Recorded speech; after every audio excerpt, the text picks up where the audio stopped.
Ce matin, entre autres, hier, on savait que ça allait se jaser. La Ville de Montréal a fait une sortie publique concernant le quartier chinois en disant « Terminez les blabla.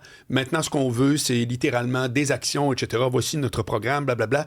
On mise sur la propreté, le logement pour relancer le quartier chinois. » La Ville a son propos, mais nous autres, on voulait parler avec un résident. Il s'appelle Winston Chan, entrepreneur et citoyen engagé dans la revitalisation du quartier chinois. Winston, salut. Bonjour, enchanté. Ça va bien, toi? Ça va très bien. Bon. Alors, d'abord, les annonces qui ont été faites, toi, comme citoyen qui vis là... J'étais présent à l'annonce. Oui. J'ai vu... il avait annoncé qu'il y aura une brigade de propreté. 7 jours sur 7. 7 jours sur 7, ça, c'est bien. Il y a aussi... je pense qu'une des pièces maîtresses de l'annonce, c'est l'achat du terrain.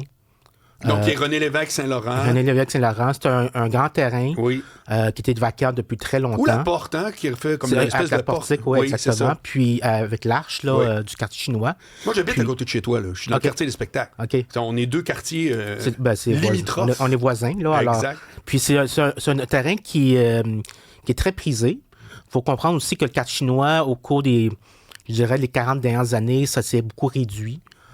C'était plus grand que ça avant? Avant, il y avait un tiers du quartier chinois dans les années 70 et 80. Ouais. Ils ont exproprié puis ils ont déplacé la communauté pour faire place au palais des congrès, l'autoroute de Marie, le complexe des jardins, le quai Favreau. OK. Donc, il ne reste pas beaucoup d'espace. Non, c'est vrai. Dans le quartier chinois, ça se rapetisse.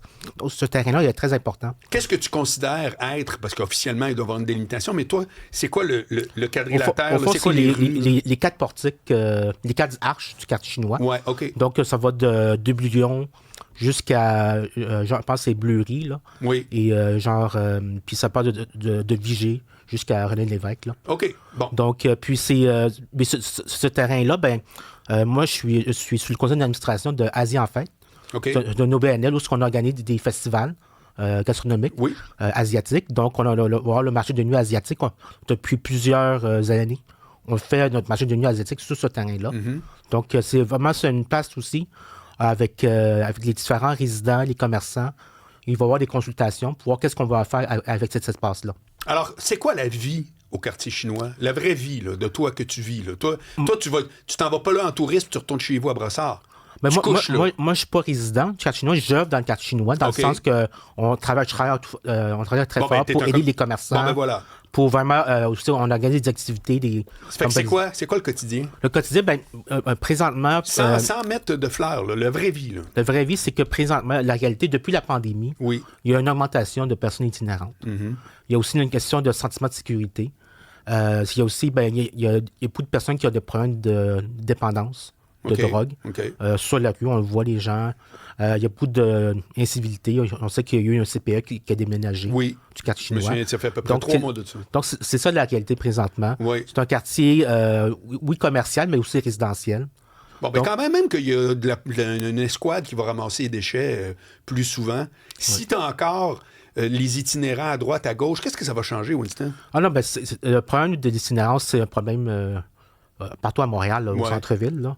Mais moi, je pense que ça prend un plan d'action pour vraiment aller à la cause du problème, vraiment les sortir de la rue. Là. Puis aussi avoir plus de services sociaux, plus de services de santé pour ces personnes qui sont aux prises avec des dépendances.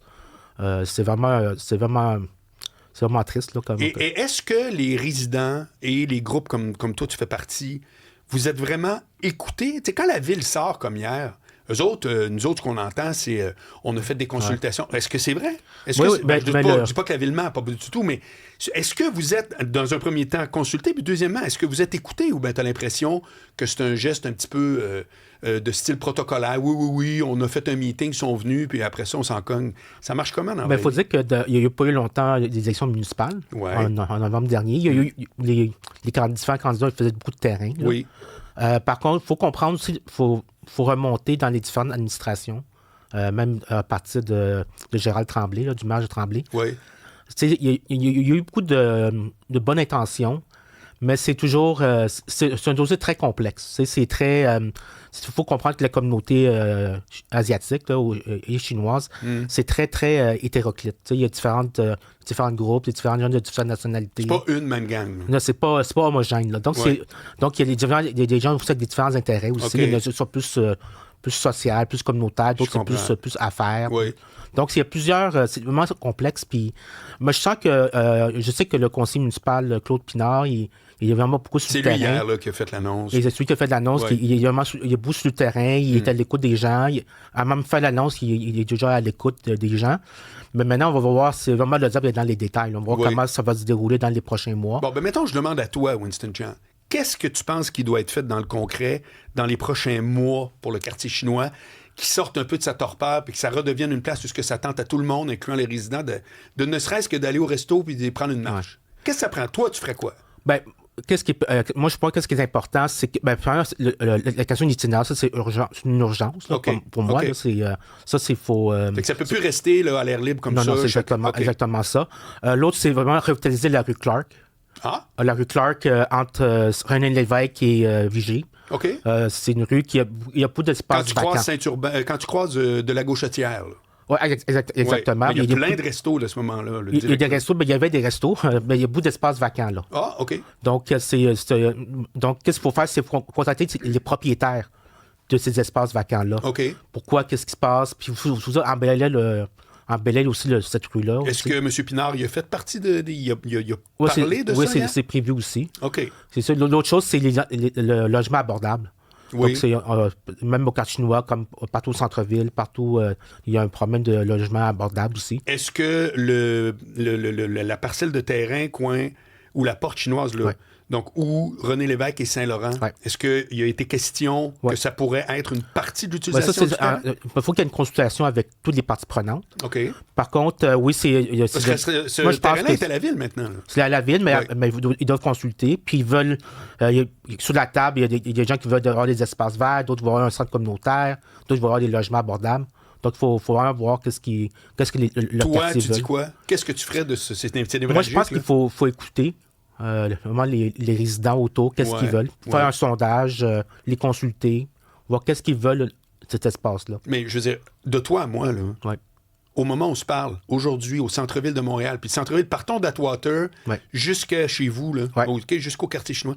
Tu fais un parc, là, on s'entend-tu qu'il n'y a personne qui va aller là avec sa sandwich à l'heure du lunch puis qui sort du bureau. C'est sûr que ça va être juste un truc d'itinérant. Je suis désolé de le dire, mais je passe en vélo encore hier au Square Cabot, là, en face de l'ancien forum.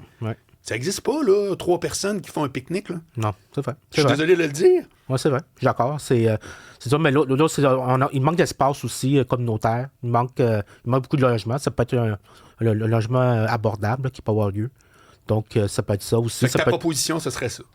Oui, mais c'est aussi en consultation avec les autres citoyens puis les autres commerçants. Puis toi, Winston, tu confirmes que, mais j'en doutais pas, hein, mais j'ai la chance de parler avec quelqu'un qui est sur le terrain.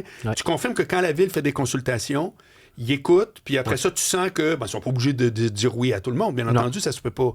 Mais qu'après ça, tu as l'impression que, OK, j'ai parlé avec, entre autres, M. Pinard, puis quand j'ai vu le résultat, notre sauce est dedans. Là. Ça, tu confirmes que la ville fait ça dans ton dossier. Mais ils commencent les consultations, là. Non, mais hier, ils ont fait des annonces. Ils ont fait des annonces, mais c'est vraiment... Moi, je vois ça comme un début de dialogue.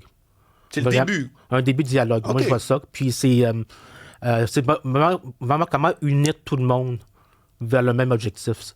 Ce qui n'est pas un temps. Mais quand on lit l'actualité, là, quand on voit ce que M. Pinard a dit, là, lui, là, il venait dire, OK, aujourd'hui, c'est fini. Là, maintenant, on passe à l'action. Entre autres, c'est 7 jours sur 7, voir telle affaire. Je comprends qu'il y a des dossiers comme le fameux terrain, on verra. Mais toi, tu dis que c'est le début, alors que moi, j'avais l'impression que ce qui était dans les journaux, c'était, on a déjà des actions qui sont mises. C'est une question de perception. Ils ont acheté le terrain, ça, c'est une première action. Oui, non, ça, c'était réglé, justement. Mais construire des logements abordables, puis avoir le montage financier, vraiment planifier ça va être... Mais tu as confiance que ça va se faire avec les gens concernés de bonne façon. C'est ce que tu me dis. J'ai espoir, mais il faut comprendre... puis il faut comprendre, les gens aussi sont cyniques aussi. Ah oui? Oui, ils sont cyniques parce que les administrations précédentes, on les a promis, on a fait de consultations. Fait qu'on est encore dans le discours, c'est ça que tu dis? Il y a encore... Il faut comprendre, il y a du monde qui sont encore cyniques. Là. Moi, personnellement, j'ai confiance parce que je sens qu'il y a tu y parles, M. Pinard? Tu y parles? Moi, j'y parle. Moi, je pense qu'il est sincère dans ce qu'il veut. Mais aussi, c'est une question de toute la machine aussi. C'est pas seulement un élu. Non, j'ai bien compris. Toute la machine de l'arrondissement. Donc, c'est possible de le faire. Winston Chan, quand on dit entrepreneur, c'est quoi ta business?